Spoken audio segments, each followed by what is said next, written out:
Thiruvananthapuram ശ്രീവരാഹത്ത് virtual അറസ്റ്റിന്റെ പേരിൽ മുൻ സർക്കാർ ഉദ്യോഗസ്ഥനായ വൃദ്ധനെ കുരുക്കാൻ ശ്രമം. 5 ദിവസം വീട്ടിലെ മുറിക്കുള്ളിലിരുത്തി. പണം കൈമാറാൻ എത്തിയപ്പോൾ ബാങ്ക് മാനേജർക്ക് സംശയം തോന്നിയതിനെ തുടർന്നാണ് വിവരം പുറത്തായത്. പോലീസിനെ ബാങ്ക് മാനേജർ വിവരം അറിയിക്കുകയായിരുന്നു. വിവരങ്ങളുമായി MS വേണു ചേരുന്നു. വീണ, നമുക്കറിയാം കഴിഞ്ഞ കുറച്ച് നാളുകളായി ചർച്ചയാവുന്ന ഒരു വിഷയമാണ് വെർച്വൽ അറസ്റ്റ്. ഇപ്പോൾ ഏറ്റവും ഒടുവിൽ നടക്കുന്ന ഒരു വെർച്വൽ അറസ്റ്റ് ബാങ്ക് മാനേജർക്ക് സംശയം തോന്നിയതിനെ തുടർന്ന് ഈ ഒരു സംഭവം തട്ടിപ്പ് നടന്നില്ല എന്നാണ് മനസ്സിലാക്കാൻ കഴിയുന്നത്. എന്തൊക്കെയാണ് വിവരങ്ങൾ?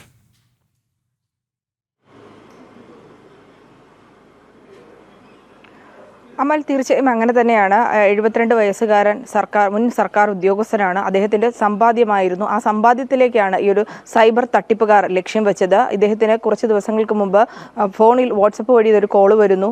ഇത്തരത്തിലുള്ള ചില കാര്യങ്ങൾ, അതായത് ഇതുമായി ബന്ധപ്പെട്ടുള്ള ചില കാര്യങ്ങൾ പറയുന്നു. ആധാർ അടക്കമുള്ള രേഖകൾ കാട്ടിയും താങ്കൾക്കെതിരെ 5-ലധികം കേസുകൾ എടുത്തിട്ടുണ്ട് എന്ന് പറയുന്നു. ഈ കേസിൽ നിന്ന് അറസ്റ്റ് ചെയ്യാതിരിക്കണമെങ്കിൽ സാമ്പത്തികമായി, അതായത് ലക്ഷങ്ങൾ നൽകണമെന്ന് ഇവർ പറയുന്നു.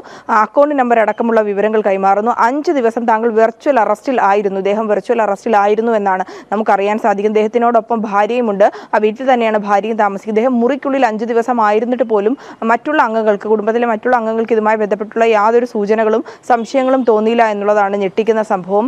തുടർന്ന് ഇതുമായി ബന്ധപ്പെട്ട് ഇവർ ആവശ്യപ്പെട്ട തുക അത് ബാങ്കിലെത്തി അത് അക്കൗണ്ടിൽ നിന്ന് പിൻവലിച്ച് ഈ അക്കൗണ്ടിലേക്ക് അയക്കുവാനുള്ള ശ്രമം നടന്നു.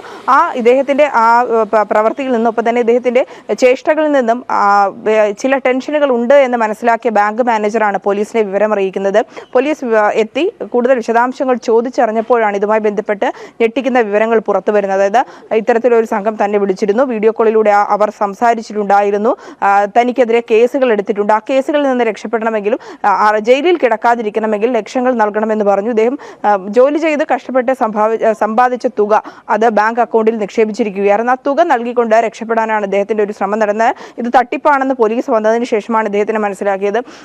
തുടർന്ന് പോലീസ് അടക്കം ഇദ്ദേഹത്തോട് ചോദിക്കുന്നുണ്ട്. ഇതുമായി ബന്ധപ്പെട്ടുള്ള സന്ദേശങ്ങൾ സമൂഹ മാധ്യമങ്ങളിലടക്കം കൃത്യമായി നൽകിയിരുന്നു. ഒപ്പം തന്നെ ഇതുമായി ബന്ധപ്പെട്ട് ഫോണുകളിലടക്കവും മുൻകരുതൽ സന്ദേശങ്ങളൊക്കെ നൽകിയിരുന്നത് ശ്രദ്ധയിൽപ്പെട്ടില്ലേ എന്നുള്ള 72കാരനോട് ചോദിച്ചിരുന്നു. അദ്ദേഹം മറുപടി നൽകിയത് തനിക്കത് ഓർമ്മയുണ്ട്, പക്ഷെ താൻ വല്ലാത്തൊരു മാനസികാവസ്ഥയിലായിരുന്നു, അത് ചിന്തിക്കാൻ പറ്റുന്ന ഒരു സാഹചര്യത്തിലല്ലായിരുന്നു. അതിനാൽ തന്നെയാണ് എത്രയും വേഗം ഈ ഒരു പണം നൽകിക്കൊണ്ട് രക്ഷപ്പെടാനുള്ള ശ്രമം നടത്തിയതെന്നാണ് അദ്ദേഹം പറയുന്നത്. ഇപ്പോൾ അതിൽ നിന്ന് രക്ഷപ്പെട്ടതിന്റെ ആശ്വാസത്തിലാണ് ഈ 72കാരൻ.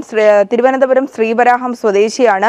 എന്തായാലും ഇത്തരത്തിലുള്ള തട്ടിപ്പുകൾ വ്യാപകമായി സംസ്ഥാനത്ത് ഇപ്പോഴും നടക്കുന്നുണ്ട് എന്നുള്ള വിവരങ്ങളാണ് വരുന്നത്. സൈബർ പോലീസിന്റെ നേതൃത്വത്തിൽ ഇത് കർശനമായി പരിശോധിക്കുന്നുണ്ട് എന്ന് പറയുമ്പോൾ പോലും മറുഭാഗത്ത് ഇത്തരത്തിലുള്ള ശ്രമങ്ങൾ സജീവമായി നടക്കുന്നുണ്ട് എന്നുള്ളതാണ്. സർക്കാർ ഉദ്യോഗസ്ഥരെയും അത്തരത്തിലുള്ള മുൻ സർക്കാർ ഉദ്യോഗസ്ഥരെയും അവരുടെ സാമ്പത്തിക സമ്പാദ്യങ്ങളെയും ഒക്കെ ലക്ഷ്യം വെച്ചുകൊണ്ടുള്ള ഇത്തരം പ്രവർത്തനങ്ങൾ സംസ്ഥാനത്തും സജീവമായി നടക്കുന്നു എന്നുള്ള ഞെട്ടിക്കുന്ന വാർത്തയാണ് പുറത്തു വരുന്നത്. അമൽ, തിരുവനന്തപുരത്ത് ശ്രീവരാഹത്ത് വെർച്വൽ അറസ്റ്റിന്റെ പേരിൽ മുൻ സർക്കാർ ഉദ്യോഗസ്ഥനായ വൃദ്ധനെ കുരുക്കാൻ ശ്രമം. 5 ദിവസങ്ങൾ വീട്ടിൽ മുറിക്കുള്ളിലിരുത്തി. പണം കൈമാറാൻ എത്തിയപ്പോൾ ബാങ്ക് മാനേജർക്ക് സംശയം തോന്നിയ തുടർന്നാണ് വിവരം പുറത്തായത്. വിവരങ്ങൾ നൽകുകയായിരുന്നു MS വേണു.